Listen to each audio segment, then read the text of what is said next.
Her face is a likeness of Picasso's teenage mistress, Marie-Thérèse Walter.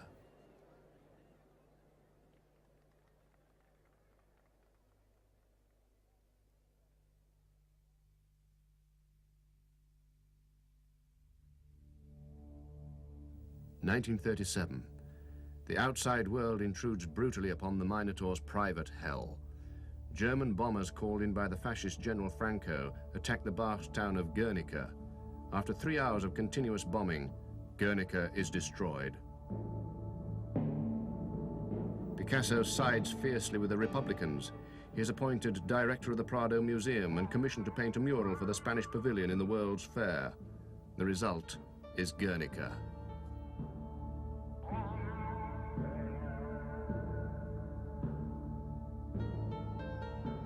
The cast is familiar. The screaming mother and child. The bull, representing forces of brutality and darkness.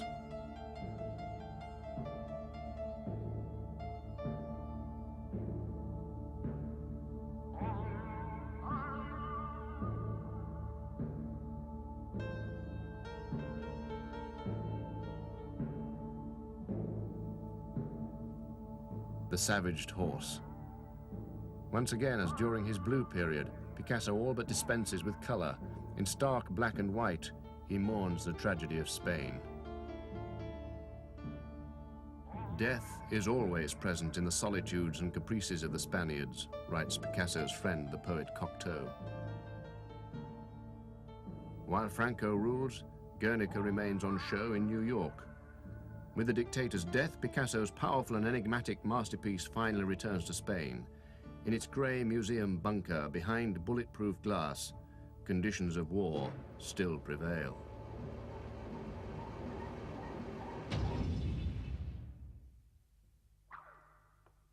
Guernica marks the end of the Minotaur cycle.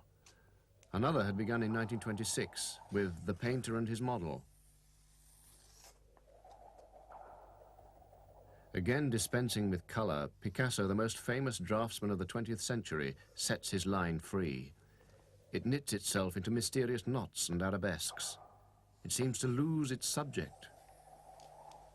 But finally it solidifies into a female foot.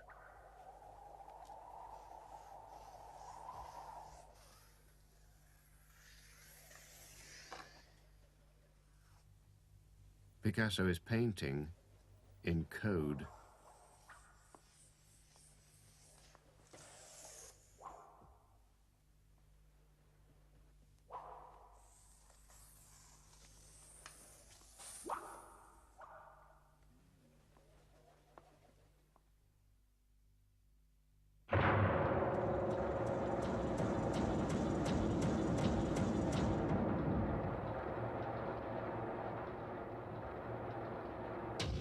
Picasso.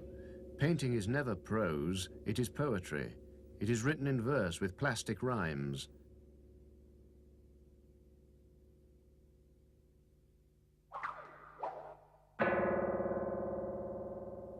Plastic rhymes are forms which reverberate among themselves, responding to other forms, or to the space surrounding them.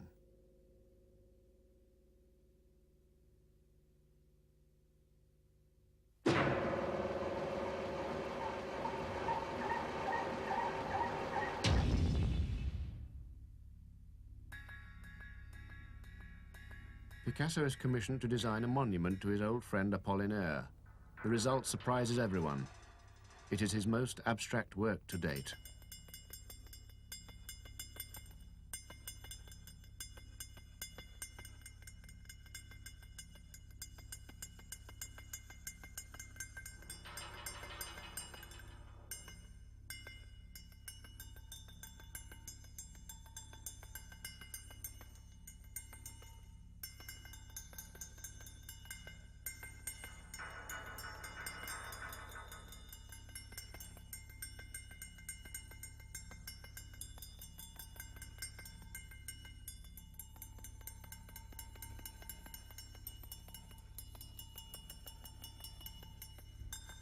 I want a balance that can be grasped instantly, just like a juggler catching a ball, and not a ready-made balance which sits there inert.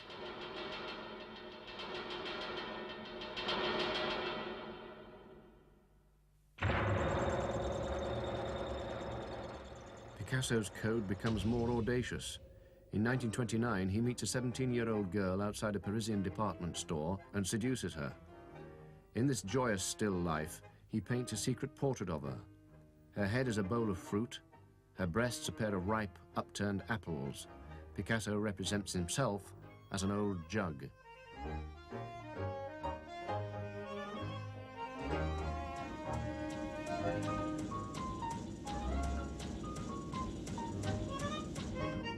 Picasso is 50. Marie-Thérèse Walter becomes his greatest model.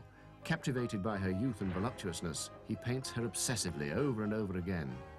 The color surges back into his art. The old painter dispenses with code. His beautiful teenage lover becomes the subject of a charming sequence of portraits.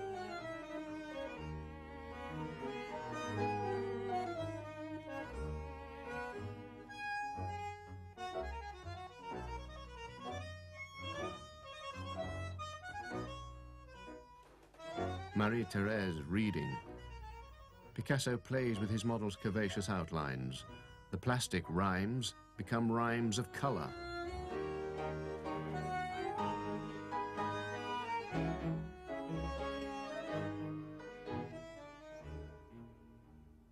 Sculpture, the greatest shock. Picasso is inspired to make a series of monumental heads of his young lover. Once again, he goes in search of the primitive. Marie-Thérèse's features are brutally simplified into thick pillows of form. Picasso turns her into an ancient Easter Island head.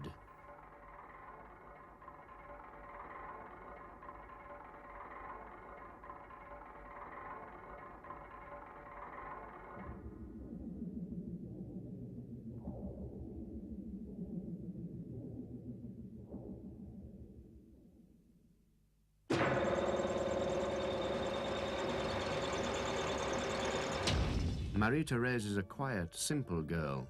She reads a lot, and she sleeps a lot. She is devoted to Picasso.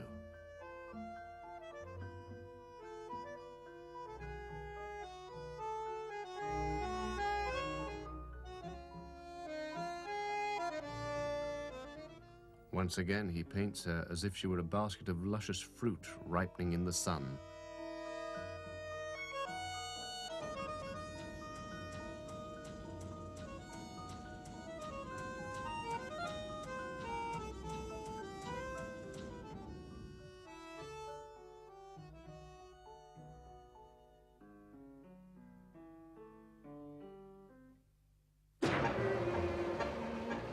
The idyll can't last.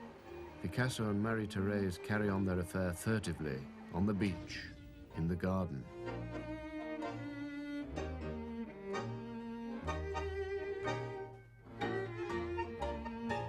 Picasso cannot bring himself to leave Olga. Marie-Thérèse sleeps on. For me, said Picasso, there are only two kinds of women, goddesses and doormats. The artist's curvaceous model is punished with straight lines. The old picture looks on. The mirror says nothing. But Marie-Thérèse is fated to spend the rest of her life devoted hopelessly to Picasso. Later, when she hears of his death, Marie-Thérèse commits suicide.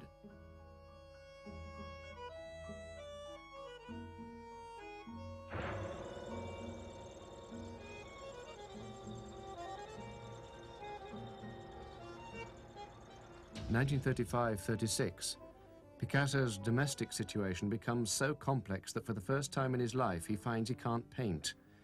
He turns instead to writing.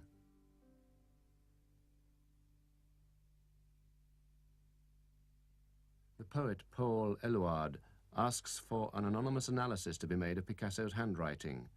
The graphologist's verdict: this man loves passionately, and he kills that which he loves.